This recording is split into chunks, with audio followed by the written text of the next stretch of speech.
दोस्तों नमस्ते। इस वीडियो में कहानी का शीर्षक है दिल की रानी। कहानी सुनो। जिस वीर तुर्कों के प्रखर प्रताप से ईसाई दुनिया कांप रही थी, उन्हीं का रक्त आज कुस्तुनतुनिया की गलियों में बह रहा है। वही कुस्तुनतुनिया जो 100 साल पहले तुर्कों के आतंक से आहत हो रहा था, आज उनके गर्म रक्त से अपना कलेजा ठंडा कर रहा है। और तुर्की सेनापति 1 लाख सिपाहियों के साथ तैमूरी तेज के सामने अपनी किस्मत का फैसला सुनने के लिए खड़ा है। तैमूर ने विजय से भरी आंखें उठाए और सेनापति यजदानी की ओर देखकर सिंह के समान गर्जा, क्या चाहते हो, जिंदगी या मौत? यजदानी ने गर्व से सिर उठाकर कहा, इज्जत की जिंदगी मिले तो जिंदगी, वरना मौत। तैमूर का क्रोध प्रचंड हो उठा। उसने बड़े बड़े अभिमानियों का सिर नीचा कर दिया था। ये जवाब इस अवसर पर सुनने की उसे ताव न थी। इन 1 लाख आदमियों की जान उसकी मुट्ठी में है। इन्हें वह एक क्षण में मसल सकता है। उस पर इतना अभिमान, इज्जत की जिंदगी, इसका यही तो अर्थ है कि गरीबों का जीवन अमीरों के भोग विलास पर बलिदान किया जाए, वही शराब की मजज्जत से, वही अर्मीनिया और काफ की परिया। नहीं, तैमूर ने खलीफा बायजीद का घमंड इसलिए नहीं तोड़ा है कि तुर्कों को फिर उसी मदान स्वाधीनता में इस्लाम का नाम डुबाने को छोड़ दे। तब उसे इतना रक्त बहाने की क्या जरूरत थी? मानव रक्त का प्रवाह संगीत का प्रवाह नहीं, रस का प्रवाह नहीं, एक बीभत्स दृश्य है जिसे देखकर आंखें मुंह फेर लेती है, दृश्य सिर झुका लेता है। तैमूर हिंसक पशु नहीं है जो ये दृश्य देखने के लिए अपने जीवन की बाजी लगा दे। वह अपने शब्दों में धिक्कार भरकर बोला, जिसे तुम इज्जत की जिंदगी कहते हो, वह गुनाह और जहन्नुम की जिंदगी है। यजदानी को तैमूर से दया या क्षमा की आशा न थी। उसकी या उसके योद्धाओं की जान किसी तरह नहीं बच सकती। फिर यह क्यों दबे और क्यों न जान पर खेलकर तैमूर के प्रति उसके मन में जो घृणा है, उसे प्रकट कर दे। उसके एक बार कातर नेत्रों से उस रूपवान युवक की ओर देखा जो उसके पीछे खड़ा, जैसे अपनी जवानी की लगाम खींच रहा था। सान पर चढ़े हुए इस्पात के समान उसके अंग अंग से अतुल कोत्र की चिनगारियों निकल रही थी। यजदानी ने उसकी सूरत देखी और जैसे अपनी खींची हुई तलवार म्यान में कर ली और खून के घूंट पीकर बोला, जहांपना इस वक्त फतहमंद है, लेकिन अपराध क्षमा हो तो कह दूं कि अपने जीवन के विषय में तुर्कों को तातरियों से उपदेश लेने की जरूरत नहीं। पर जहां खुदा ने नेमतों की वर्षा की हो, वहां उन नेमतों का भोग न करना नाशुक्री है। अगर तलवार ही सभ्यता की सनद होती, तो गल कौम रोमनों से कहीं ज्यादा सभ्य होती। तैमूर जोर से हंसा और उसके सिपाहियों ने तलवारों पर हाथ रख लिए। तैमूर का ठहाका मौत का ठहाका था या गिरने वाला वज्र का तड़ाका। तातार वाले पशु हैं क्यों? मैं यह नहीं कहता। तुम कहते हो खुदा ने तुम्हें ऐश करने के लिए पैदा किया है। मैं कहता हूँ ये कुफ्र है। खुदा ने इंसान को बंदगी के लिए पैदा किया है और इसके खिलाफ जो कोई कुछ करता है, वह काफिर है। जहन्नुमी रसूल पाक हमारी जिंदगी को पाक करने के लिए, हमें सच्चा इंसान बनाने के लिए आए थे, हमें हरा की तालीम देने नहीं। तैमूर दुनिया को इस कुफ्र से पाक कर देने का बीड़ा उठा चुका है। रसूल पाक के कदमों की कसम, मैं बेरहम नहीं हूँ, जालिम नहीं हूँ, खूंखार नहीं हूँ, लेकिन कुफ्र की सजा मेरे ईमान में मौत के सिवा कुछ नहीं है। उसने तातारी सिपहसालार की तरफ कातिल नजरों से देखा और तत्क्षण एक देवसा आदमी तलवार सेंधकर यजदानी के सिर पर आ पहुंचा। तातारी सेना भी तलवारें खींच खींचकर तुर्की सेना पर टूट पड़ी और दम के दम में कितनी ही लाशें जमीन पर फूंकने लगी। सहसा वही रूपवान युवक जो यजदानी के पीछे खड़ा था, आगे बका तैमूर के सामने आया और जैसे मौत को अपनी दोनों बंधी हुई मुट्ठियों में मसलता हुआ बोला, है अपने को मुसलमान कहने वाले बादशाह, क्या यही वह इस्लाम की यही तालीम है कि तू उन बहादुरों का इस बेदबी से खून बहाए, जिन्होंने इसके सिवा कोई गुनाह नहीं किया कि अपने खलीफा और मुल्कों की हिमायत की? चारों तरफ सन्नाटा छा गया। एक युवक जिसकी अभी मसें भी न भीगी थी, तैमूर जैसे तेजस्वी बादशाह का इतने खुले हुए शब्दों में तिरस्कार करे और उसकी जबान तालू से खिंचवाली जाए। सभी स्तंभित हो रहे थे और तैमूर सम्मोहित सा बैठा उस युवक की ओर ताक रहा था। युवक ने तातारी सिपाहियों की तरफ, जिनके चेहरों पर कुतूहलमय प्रोत्साहन झलक रहा था, देखा और बोला, तू इन मुसलमानों को काफिर कहता है और समझाता है कि तू इन्हें कत्ल करके खुदा और इस्लाम की खिदमत कर रहा है। मैं तुमसे पूछता हूँ, अगर वह लोग जो खुदा के सिवा और किसी के सामने सिजदा नहीं करते, जो रसूल पाक को अपना रहबर समझते हैं, मुसलमान नहीं है तो कौन मुसलमान है? मैं कहता हूँ, हम काफिर सही लेकिन तेरे तो हैं। क्या इस्लाम जंजीरों में बंधे हुए कैदियों के कत्ल की इजाजत देता है? खुदा ने अगर तुझे ताकत दी है, अख्तियार दिया है, तो क्या इसीलिए कि तू खुदा के बंदों का खून बहाए? क्या गुनाहगारों को कत्ल करके तू उन्हें सीधे रास्ते पर ले जाएगा? तूने कितनी बेहरमी से 70,000 बहादुर तुर्कों को धोखा देकर तोप से उड़वा दिया और उनके मासूम बच्चों और निपरात स्त्रियों को अनाथ कर दिया। तुझे कुछ अनुमान है? क्या यही कारनामे हैं जिन पर तू अपने मुसलमान होने का गर्व करता है? क्या इसी कत्ल, खून और बहते दरिया में अपने घोड़ों के सुम नहीं भिगोए हैं, बल्कि इस्लाम को जद से खोदकर फेंक दिया है?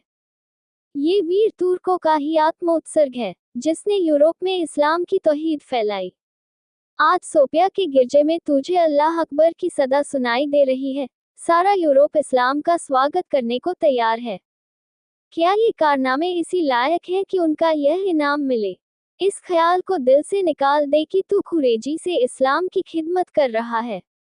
एक दिन तुझे भी परवरदिगार के सामने कर्मों का जवाब देना पड़ेगा और तेरा कोई उज्र न सुना जाएगा, क्योंकि अगर तुझ में अब भी नेक और बद की कमीज बाकी है, तो अपने दिल से पूछ, तूने ये जिहाद खुदा की राह में किया या अपनी हविस के लिए? और मैं जानता हूँ, तुझे जैसे जवाब मिलेगा, वह तेरी गर्दन शर्म से झुका देगा।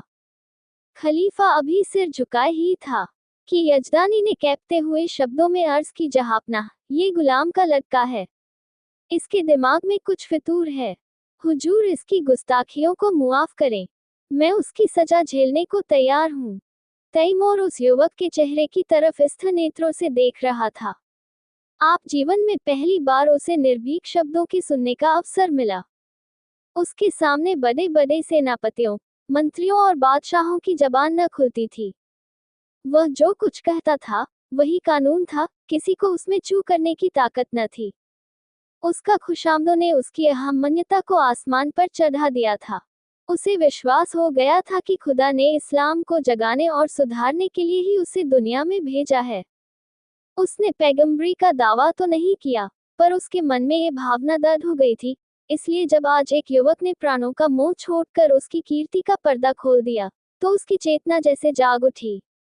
उसके मन में क्रोध और हिंसा की जगह रिद्वा का उदय हुआ। उसकी आंखों का एक इशारा इस युवक की जिंदगी का चिराग गुल कर सकता था। उसकी संसार विजनी शक्ति के सामने ये दुधमुहा बालक मानो अपने नन्हे नन्हे हाथों से समुद्र के प्रवाह को रोकने के लिए खड़ा हो। कितना हास्यास्पद साहस था उसके साथ ही कितना आत्मविश्वास से भरा हुआ। तैमूर को ऐसा जान पड़ा कि इस निहत्थे बालक के सामने वह कितना निर्बल है। मनुष्य में ऐसे साहस का एक ही स्रोत हो सकता है और वह सत्य पर अटल विश्वास है। उसकी आत्मा दौड़कर उस युवक के दामन में चिपट जाने के लिए अधीर हो गई। वह दार्शनिक न था जो सत्य में शंका करता है, वह सरल सैनिक था जो असत्य को भी विश्वास के साथ सत्य बना देता है। यजदानी ने उसी स्वर में कहा, जहापना, इसकी बदजबानी का ख्याल न फरमावे। तैमूर ने तुरंत तख्त से उठकर यजदानी को गले से लगा लिया और बोला, काश ऐसी गुस्ताखियों और बदजबानियों के सुनने का पहले इत्तफाक होता, तो आज इतने बेगुनाहों का खून मेरी गर्दन पर न होता। मुझे इस जबान में किसी फरिश्ते की रूह का जलवा नजर आता है, जो मुझ जैसे गुमराहों को सच्चा रास्ता दिखाने के लिए भेजी गई है। मेरे दोस्त, तुम खुशनसीब हो कि ऐस फरिश्ता सिफत बेटे के बाप हो। क्या मैं उसका नाम पूछ सकता हूँ? यजदानी पहले आतशबाज था, पीछे मुसलमान हो गया था, पर अभी तक कभी कभी उसके मन में शंकाएं उठती रहती थी कि उसने क्यों इस्लाम कबूल किया।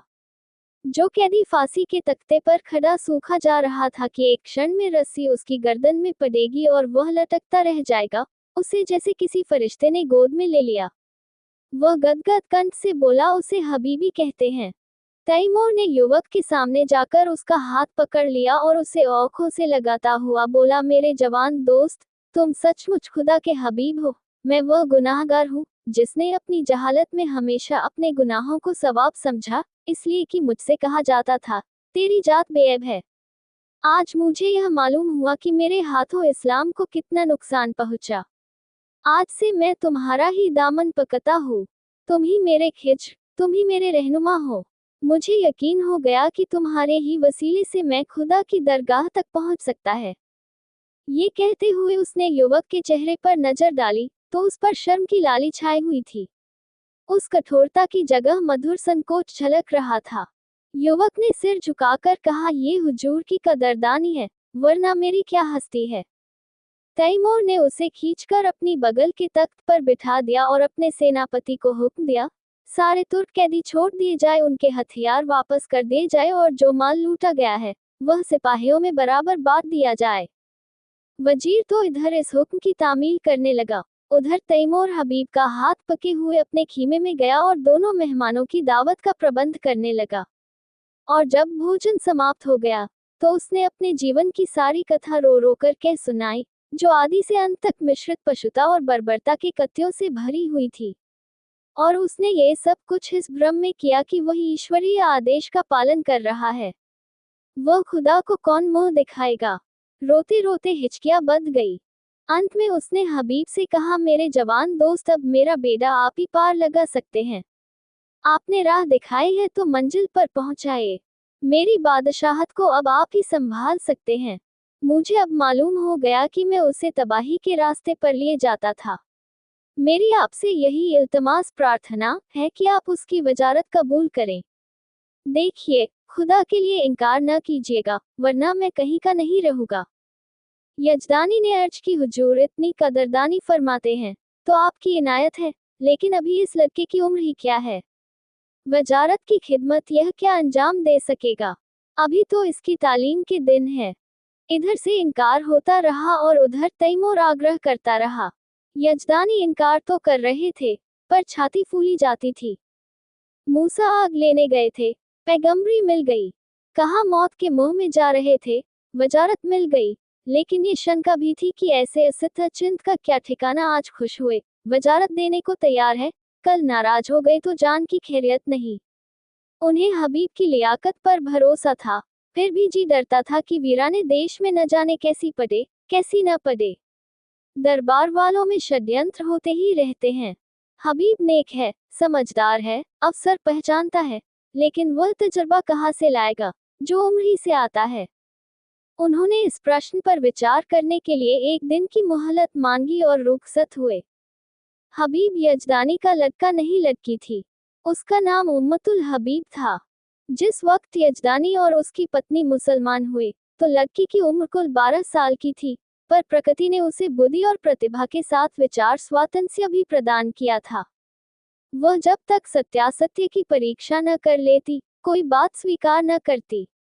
माँ बाप के धर्म परिवर्तन से उसे अशांति तो हुई, पर जब तक इस्लाम की दीक्षा न ले सकती थी, माँ बाप भी उस पर किसी तरह का दबाव न डालना चाहते थे।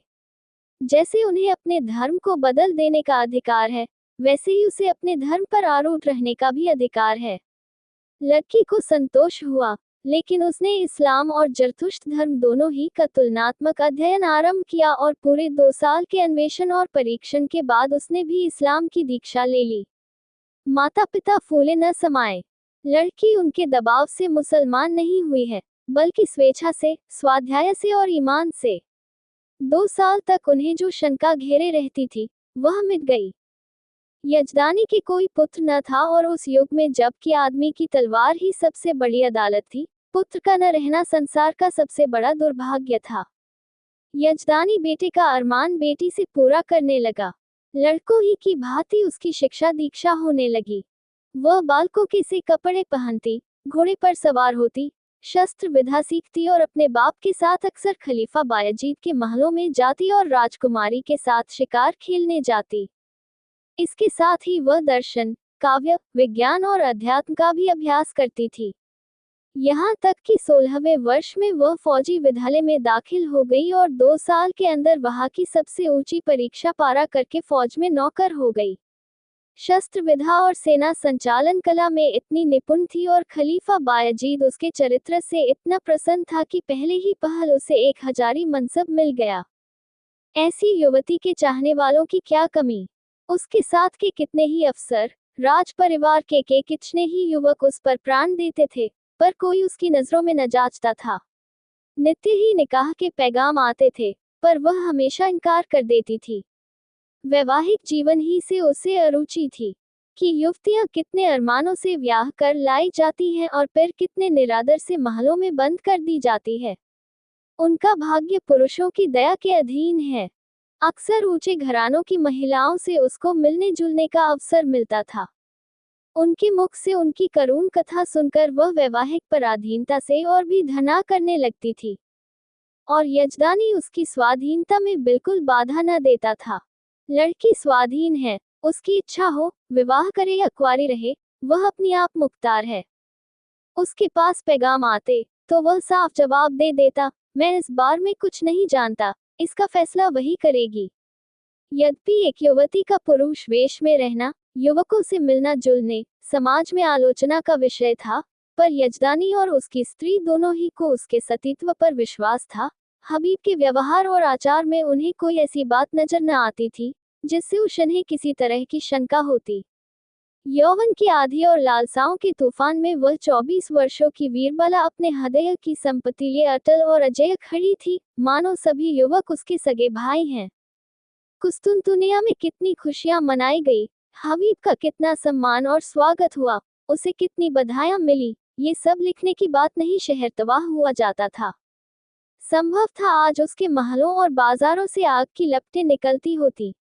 राज्य और नगर को उस कल्पनातीत विपत्ति से बचाने वाला आदमी कितने आदर, प्रेम, श्रद्धा और उल्लास का पात्र होगा, इसकी तो कल्पना भी नहीं की जा सकती। उस पर कितने फूलों और कितने लाल जवाहरों की वर्षा हुई, इसका अनुमान तो कोई कवि ही कर सकता है। और नगर की महिलाएं हृदय के अक्षय भंडार से ऐसी से निकाल निकाल कर उस पर लुटाती थी और गर्व से फूली हुई उसका मुंह निहार कर अपने को धन्य मानती थी।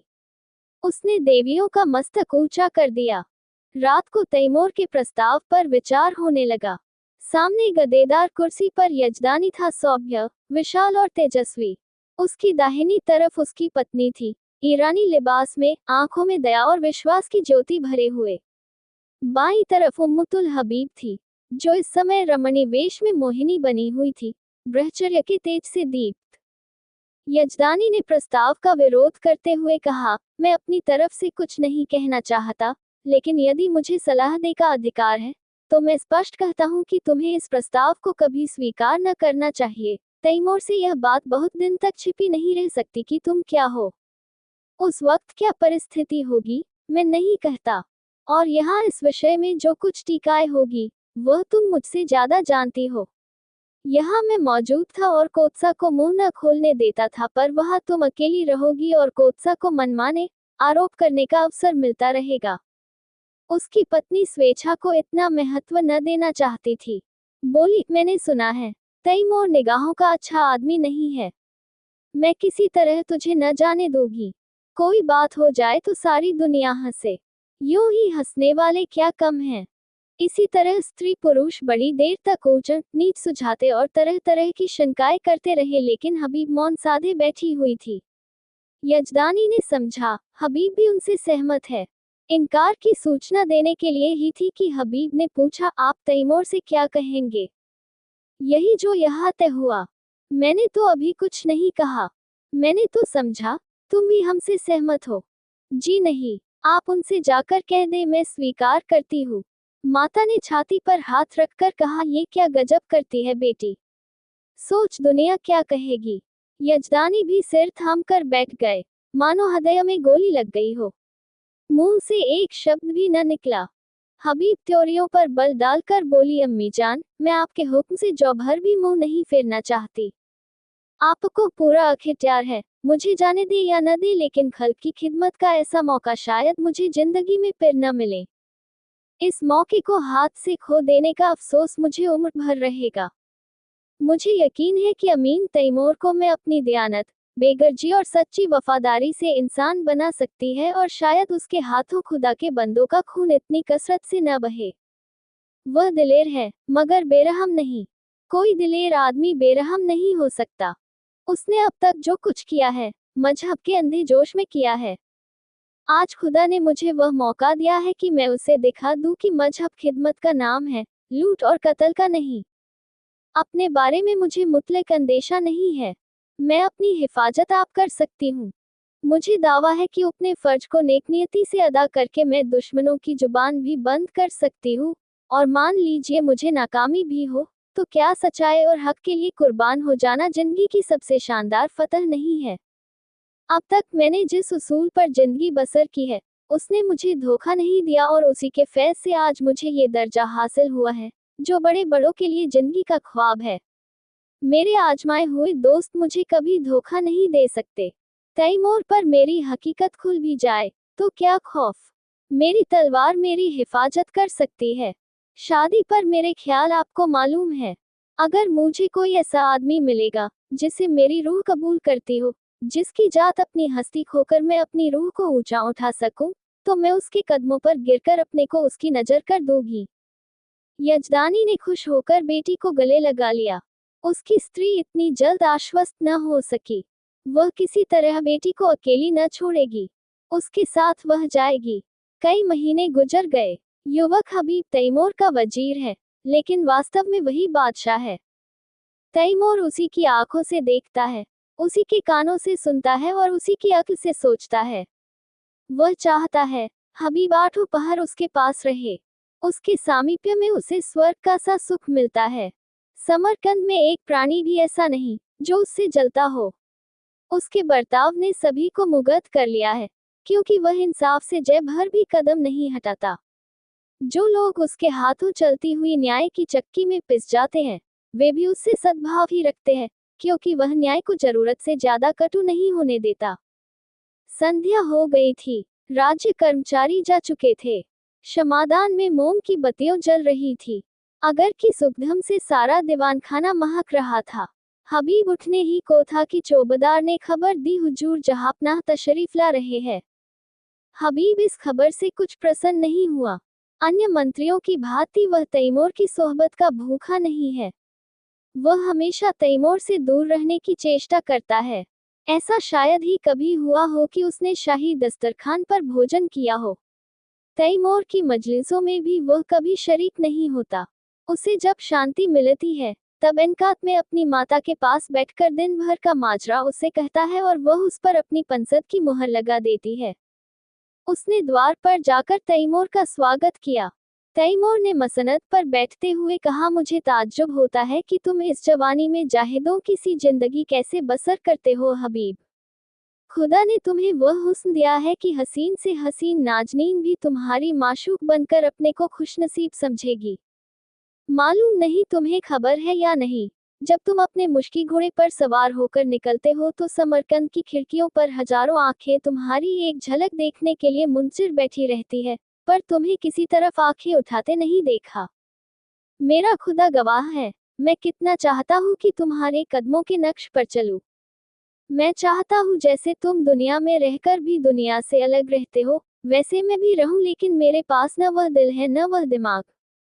मैं हमेशा अपने आप पर, सारी दुनिया पर दांत पीसता रहता हूँ। जैसे मुझे हरदम खून की प्यास लगी रहती है, तुम बुझने नहीं देते, और यह जानते हुए भी कि तुम जो कुछ करते हो, उससे बेहतर कोई दूसरा नहीं कर सकता, मैं अपने गुस्से को काबू में नहीं कर सकता। तुम जिधर से निकलते हो, मोहब्बत और रोशनी फैला देते हो। जिसको तुम्हारा दुश्मन होना चाहिए, वह तुम्हारा दोस्त है। मैं जिधर से निकलता नफरत और शुबहा फैलाता हुआ निकलता हूँ। जिसे मेरा दोस्त होना चाहिए वह भी मेरा दुश्मन है। दुनिया में बस एक ही जगह है जहाँ मुझे आपियत मिलती है। अगर तुम मुझे समझते हो, ये ताज और तख्त मेरे रास्ते के रोड़े हैं, तो खुदा की कसम, मैं आज इन पर लात मार दूं। मैं आज तुम्हारे पास यही दरख्वास्त लेकर आया हूँ कि तुम मुझे वह रास्ता दिखाओ, जिससे मैं सच्ची खुशी पा सकूं। मैं चाहता हूँ तुम इसी महल में रहो ताकि मैं तुमसे सच्ची जिंदगी का सबक सीखूं। हबीब का हृदय धक से हो उठा। कहीं अमीन पर नारीत्व का रहस्य खुल तो नहीं गया। उसकी समझ में न आया कि उसे क्या जवाब दे। उसका कोमल हृदय तैमूर की इस करुण आत्मग्लानि पर द्रवित हो गया। जिसके नाम से दुनिया कांपती है, वह उसके सामने एक दयनीय अपराधी बना हुआ उसके प्रकाश की भिक्षा मांग रहा है।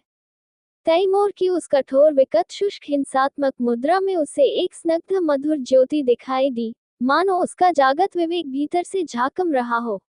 उसे अपना जीवन, जिसमें ऊपर की स्फूर्ति ही न रही थी, इस विफल उद्योग के सामने तुच्छ जान पड़ा। उसने मुगत कंठ से कहा, हजूर इस गुलाम की इतनी कद्र करते हैं। यह मेरी खुशनसीबी है, लेकिन मेरा शाही महल में रहना मुनासिब नहीं। तैमूर ने पूछा, क्यों? इसलिए कि जहाँ दौलत ज्यादा होती है वहाँ डाके पड़ते हैं, और जहाँ कद्र ज्यादा होती है वहाँ दुश्मन भी ज्यादा होते हैं। तुम्हारी भी कोई दुश्मन हो सकता है, मैं खुद अपना दुश्मन हो जाऊंगा। आदमी का सबसे बड़ा दुश्मन अक्रूर है। तैमूर को जैसे कोई रत्न मिल गया। उसे अपनी मनतुशित का आभास हुआ। आदमी का सबसे बड़ा दुश्मन अक्रूर है। इस वाक्य को मन ही मन दोहरा कर उसने कहा, तुम मेरे काबू में कभी ना आओगे हबीब। तुम वह परिंदे हो जो आसमान में ही उड़ सकता है। उसे सोने के पिंजरे में भी रखना चाहो तो फड़फड़ाता रहेगा। खैर, खुदा हाफिज। ये तुरंत अपने महल की ओर चला, मानो उस रत्न को सुरक्षित स्थान में रख देना चाहता हो। ये वाक्य पहली बार उसने न सुना था, पर आज इससे जो ज्ञान, जो आदेश, जो सत्प्रेरणा उसे मिली, वह कभी न मिली थी। इस्तखर के इलाके से बगावत की खबर आई है। हबीब को शंका है कि तैमूर वहां पहुंचकर कहीं कत्लेआम न कर दे। वह शातनमय उपायों से इस विद्रोह को ठंडा करके तैमूर को दिखाना चाहता है कि सद्भावना में कितनी शिकित है। तैमूर उसे इस मुहिम पर नहीं भेजना चाहता, लेकिन हबीब के आग्रह के सामने बेबस है। हबीब को जब और कोई युक्ति न सूझी तो उसने कहा, गुलाम के रहते हुए हुजूर अपनी जान खतरे में डाले, यह नहीं हो सकता।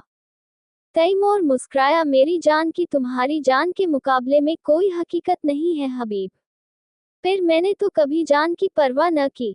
मैंने दुनिया में कत्ल और लूट के सिवा और क्या यादगार छोड़ी। मेरे मर जाने पर दुनिया मेरे नाम को रोएगी नहीं, यकीन मानो। मेरे जैसे लुटेरे हमेशा पैदा होते रहेंगे, लेकिन खुदा न करे तुम्हारे दुश्मनों को कुछ हो गया तो ये सल्तनत खाक में मिल जाएगी, और तब मुझे भी सीने में खंजर चुभा लेने के सिवा और कोई रास्ता न रहेगा। मैं नहीं कह सकता हबाब तुमसे मैंने कितना पाया। काश 10-5 साल पहले तुम मुझे मिल जाते तो तैमूर तवारीख में इतना रूसियाह न होता। आज अगर जरूरत पड़े तो मैं अपने जैसे 100 तैमूरों को तुम्हारे ऊपर निसार कर दूं। यही समझ लो कि मेरी रूह को अपने साथ लिए जा रहे हो। आज मैं तुमसे कहता हूँ हबीब कि मुझे तुमसे इश्क है, इसे मैं अब जान पाया हूँ। मगर इसमें क्या बुराई है कि मैं भी तुम्हारे साथ चलूं? हबीब ने धड़कते हुए हृदय से कहा, अगर मैं आपकी जरूरत समझूंगा तो इत्तला दूंगा। तैमूर के दाढ़ी पर हाथ रखकर कहा, जैसी तुम्हारी मर्जी, लेकिन रोजाना कासिद भेजते रहना, वरना शायद मैं बेचैन होकर चला जाऊं। तैमूर ने कितनी मोहब्बत से हबीब के सफर की तैयारियां की, तरह तरह के आराम और तकल्लुफी की चीजें उसके लिए जमा की। उस कोहिस्तान में ये चीजें कहाँ मिलेगी? वह ऐसा संलग्न था मानो माता अपनी लड़की को ससुराल भेज रही हो। जिस वक्त हबीब फौज के साथ चला तो सारा समरकंद उसके साथ था, और तैमूर आंखों पर रुमाल रखे अपने तख्त पर ऐसा सिर झुकाए बैठा था मानो कोई पक्षी आहत हो गया हो। इस्तखर अर्मनी ईसाइयों का इलाका था। मुसलमानों ने उन्हें परास्त करके वहां अपना अधिकार जमा लिया था और ऐसे नियम बना दिए थे जिससे ईसाइयों को पग पग अपनी पराधीनता का स्मरण होता रहता था। पहला नियम जजे का था, जो हर एक ईसाई को देना पड़ता था, जिससे मुसलमान मुक्त थे। दूसरा नियम यह था कि गिज़ों में घंटा न बजे। तीसरा नियम का क्रियात्मक विरोध किया, और जब मुसलमान अधिकारियों ने शस्त्र बल से काम लेना चाहा तो ईसाइयों ने बगावत कर दी, मुसलमान सूबेदार को कैद कर लिया और किले पर सलीबी झंडा उड़ने लगा। हबीब को यहाँ आज दूसरा दिन है, पर इस समस्या को कैसे हल करे? उसका उदार हृदय कहता था, ईसाइयों पर इन बंधनों का कोई अर्थ नहीं। हर एक धर्म का समान रूप से आदर होना चाहिए, लेकिन मुसलमान इन कैदों को हटा देने पर कभी राजी न होंगे। और ये लोग मान भी जाए तो तैमूर क्यों मानने लगा? उसके धार्मिक विचारों में कुछ उदारता आई है, फिर भी वह इन कैदों को उठाना कभी मंजूर न करेगा। लेकिन क्या वह ईसाइयों को सजा दे कि वे अपनी धार्मिक स्वाधीनता के लिए लड़ रहे हैं? जिसे वह सत्य समझता है, उसकी हत्या कैसे करे? नहीं, उसे सत्य का पालन करना होगा, चाहे इसका नतीजा कुछ भी हो। अमीन समझेगी मैं जरूरत से ज्यादा बढ़ा जा रहा हूँ। कोई मुजायका नहीं। दूसरे दिन हबीब ने प्रातःकाल डंके की चोट ऐलान कराया, जजिया माफ किया गया, शराब और घंटों पर कोई कैद नहीं है। मुसलमानों में तहलका पड़ गया। ये कुफ्र है, हराम पस्तह है। अमीन तैमूर ने जिस इस्लाम को अपने खून से सींचा, उसकी जड़ उन्हीं के वजीर हबीब पाशा के हाथों खुद रही है। पासा पलट गया। शाही फौज मुसलमानों से जा मिल। हबीब ने इस्तखर के किले में पनाह ली। मुसलमानों की ताकत शाही फौज के मिल जाने से बहुत बढ़ गई थी। उन्होंने किला घेर लिया और यह समझकर कि हबीब ने तैमूर से बगावत की है, तैमूर के पास इसकी सूचना देने और परिस्थिति समझाने के लिए कासिद भेजा। आधी रात गुजर चुकी थी। तैमूर को 2 दिनों से इस्तखर की कोई खबर न मिली थी। तरह तरह की शंकाएं हो रही थी। मन में पछतावा हो रहा था कि उसने क्यों हबीब को अकेला जाने दिया। माना कि वह बड़ा नीति कुशल है, पर बगावत कहीं जोर पकड़ गई तो मुट्ठी भर आदमियों से वह क्या कर सकेगा। और बगावत यकीनन जोर पकड़ेगी। वहां के ईसाई बला के सरकश है। जब उन्हें मालूम होगा कि तैमूर की तलवार में जगम लग गया और उसे अब महलों की जिंदगी पसंद है, तो उनकी हिम्मत दूनी हो जाएगी।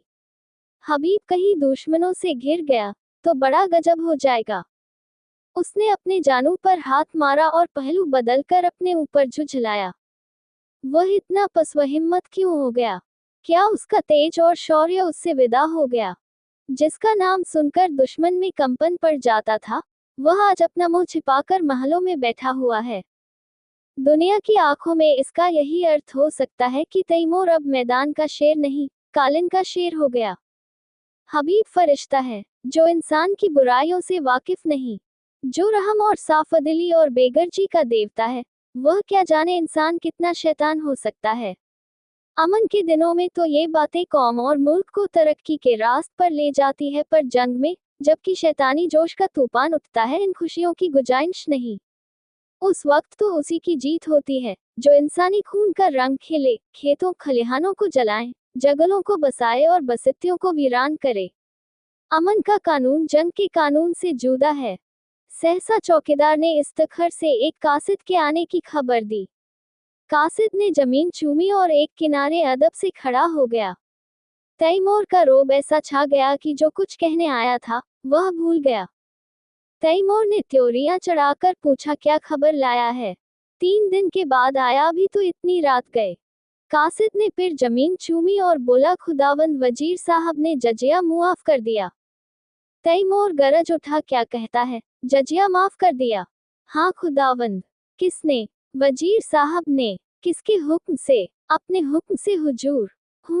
और हुजूर, शराब का भी हुक्म हो गया है। गिरजों में घंटों बजाने का भी हुक्म हो गया है। और खुदावंद ईसाइयों से मिलकर मुसलमानों पर हमला कर दिया। तो मैं क्या करूं? हुजूर हमारे मालिक है। अगर हमारी कुछ मदद न हुई तो वहाँ एक मुसलमान भी जिंदा न बचेगा। हबीब पाशा इस वक्त कहाँ है? इस्तखर के किले में हुजूर। और मुसलमान क्या कर रहे हैं? हमने ईसाइयों को किले में घेर लिया है, उन्हीं के साथ हबीब को भी। हाँ हुजूर, वह हुजूर से बागी हो गए, और इसलिए मेरे वफादार इस्लाम के खादिमों ने उन्हें कैद कर रखा है। मुमकिन है मेरे पहुंचते पहुंचते उन्हें कत्ल भी कर दें। बदजात, दूर हो जा मेरे सामने से। मुसलमान समझते हैं हबीब मेरा नौकर है और मैं उसका आका हूँ। ये गलत है, झूठ है। इस सल्तनत का मालिक हबीब है, तैमूर उसका अदना गुलाम है। उसके फैसले में तैमूर दस्तंदाजी नहीं कर सकता। बेशक जजिया मुआफ होना चाहिए। मुझे मजाज नहीं कि दूसरे मजहब वालों से उनके ईमान का तावान लूं। कोई मजाज नहीं है। अगर मस्जिद में अजान होती है, तो कलीसा में घंटा क्यों बजे? घंटे की आवाज में कुफ्र नहीं है, काफिया वह है। जा दूसरों का हक छीन ले जो गरीबों को सताए, दगाबाज हो, खुदगर्ज हो। काफिया वह नहीं, जो मिट्टी या पत्थर का एक टुकड़े में खुदा का नूर देखता हो, जो नदियों और पहाड़ों में, दरख्तों और झाड़ियों में खुदा का जलवा पाता हो। ये हमसे और तुझसे ज्यादा खुदा परस्त है। जो मस्जिद में खुदा को बंद नहीं समझता ही कुफ्र है। हम सब खुदा के बदे हैं, सब। बस जा और उन बागी मुसलमानों से कह दे, अगर फौरन मुहासरा न उठा लिया गया, तो तैमूर क़यामत की तरह आ पहुंचेगा। कासिद हतबुद्वीत सा खड़ा ही था कि बाहर खतरे का बिगुल बज उठा और फौजें किसी समर यात्रा की तैयारी करने लगी। तीसरे दिन तैमूर इस्तखर पहुंचा तो किले का मुहासरा उठ चुका था। किले की तोपों ने उसका स्वागत किया। हबीब ने समझा, तैमूर ईसाइयों को सजा देने आ रहा है। ईसाइयों के हाथ पांव फूले हुए थे, मगर हबीब मुकाबले के लिए तैयार था। ईसाइयों के स्वप्न की रक्षा में यदि जान भी जाए तो कोई गम नहीं। इस मुआमले पर किसी तरह का समझौता नहीं हो सकता। तैमूर अगर तलवार से काम लेना चाहता है तो उसका जवाब तलवार से दिया जाएगा। मगर यह क्या बात है? शाही फौज सफेद झंडा दिखा रही है। तैमूर लड़ने नहीं सुलह करने आया है। उसका स्वागत दूसरी तरह का होगा। ईसाई सरदारों को साथ लिए हबीब किले के बाहर निकला। तैमूर अकेला घोड़े पर सवार चला आ रहा था। हबीब घोड़े से उतरकर आदाब बजा लाया। तैमूर घोड़े से उतर पड़ा और हबीब का माथा चूम लिया और बोला, मैं सब सुन चुका हूँ हबीब। तुमने बहुत अच्छा किया और वही किया जो तुम्हारे सिवा दूसरा नहीं कर सकता था। मुझे जजिया लेने का या ईसाइयों से मजहबी हक छीनने का कोई मजाज न था। मैं आज दरबार करके इन बातों की तस्दीक कर दूंगा और तब मैं एक ऐसी तजवीज बताऊंगा खैर जो कई दिन से मेरे जेहन में आ रही है और मुझे उम्मीद है कि तुम उसे मंजूर कर लोगे। मंजूर करना पड़ेगा। हबीब के चेहरे का रंग उड़ गया था। कहीं हकीकत खुल तो नहीं गई? वह क्या तजवीज है? उसके मन में खलबली पड़ गई। तैमूर ने मुस्कुराकर पूछा, तुम मुझसे लड़ने को तैयार थे? हबीब ने शर्माते हुए कहा, हक के सामने अमीन तैमूर की भी कोई हकीकत नहीं। बेशक बेशक, तुम में फरिश्तों का दिल है तो शेरों की हिम्मत भी है, लेकिन अफसोस यही है कि तुमने ये गुमान ही क्यों किया कि तैमूर तुम्हारे फैसले को मनसूख कर सकता है। ये तुम्हारी जात है जिसने तुझे बतलाया है कि सल्तनत किसी आदमी की जायदाद नहीं बल्कि एक ऐसा दरख्त है जिसकी हर एक शाख और पत्ती एक सी खुराक पाती है।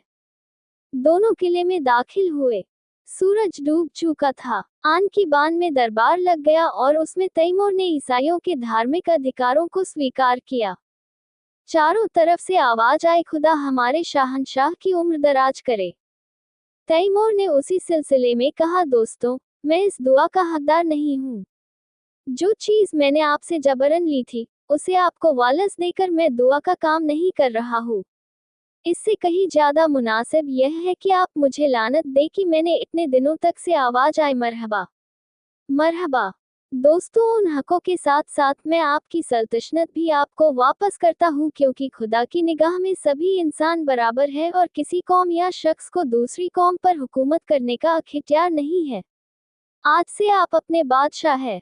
मुझे उम्मीद है कि आप भी मुस्लिम आज़ादी को उसके जायज हकों से महरूम न करेंगे। मगर कभी ऐसा मौका आए कि कोई जाबिर कौम आपकी आज़ादी छीनने की कोशिश करे तो तैमूर आपकी मदद करने को हमेशा तैयार रहेगा। किले में जश्न खत्म हो चुका है। उमरा और हुकाम रुखसत हो चुके हैं। दीवाने खास में सिर्फ तैमूर और हबीब रह गए हैं। हबीब के मुख पर आज सिमत हास्य की वह छटा है जो सदैव गंभीरता के नीचे दबी रहती थी। आज उसके कपोनों पर जो लाली, आंखों में जो नशा, अंगों में जो चंचलता है, वह और कभी नजर न आई थी। वह कई बार तैमूर से शोखिया कर चुका है, कई बार हंसी कर चुका है। उसकी युवती चेतना पद और अधिकार को भूलकर चहकती फिरती है। सहसा तैमूर ने कहा, हबीब, मैंने आज तक तुम्हारी हर एक बात मानी है। अब मैं तुमसे यह मजवीज करता हूँ जिसका मैंने जिक्र किया था, उसे तुम्हें कबूल करना पड़ेगा। हबीब ने धड़कते हुए हृदय से सिर झुकाकर कहा, फरमाए। पहले वायदा करो कि तुम कबूल करोगे। मैं तो आपका गुलाम हूँ, नहीं तुम मेरे मालिक हो, मेरी जिंदगी की रोशनी हो। तुमसे मैंने जितना फैज़ पाया है उसका अंदाजा नहीं कर सकता। मैंने अब तक सल्तनत को अपनी जिंदगी की सबसे प्यारी चीज समझा था। इसके लिए मैंने वह सब कुछ किया जो मुझे न करना चाहिए था। अपनों के खून से भी इन हाथों को दागदार किया, गैरों के खून से भी। मेरा काम अब खत्म हो चुका। मैंने बुनियाद जमा दी, इस पर महल बनाना तुम्हारा काम है। मेरी यही इल्तिजा है कि आज से तुम इस बादशाहत के अमीन हो जाओ, मेरी जिंदगी में भी और मरने के बाद भी। हबीब ने आकाश में उड़ते हुए कहा, इतना बड़ा बोझ मेरे कंधे इतने मजबूत नहीं है। तैमूर ने दीन आग्रह के स्वर में कहा, नहीं मेरे प्यारे दोस्त, मेरी यह इल्तजा माननी पड़ेगी। हबीब की आंखों में हंसी थी, अधरों पर संकोच। उसने आहिस्ता से कहा, मंजूर है। तैमूर ने प्रफुल्लित स्वर में कहा, खुदा तुम्हें सलामत रखे।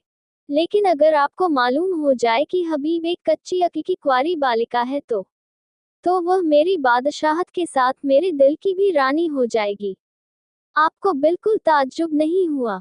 मैं जानता था, कब से, जब तुमने पहली बार अपने जालिम आंखों से मुझे देखा। मगर आपने छिपाया खूब। तुम्ही ने सिखाया। शायद मेरे सिवा यहाँ किसी को ये बात मालूम नहीं। आपने कैसे पहचान लिया? तैमूर ने मतवाली आंखों से देखकर कहा, यह न बताओगा। यही हबीब तैमूर की बेगम हमीदों के नाम से मशहूर है।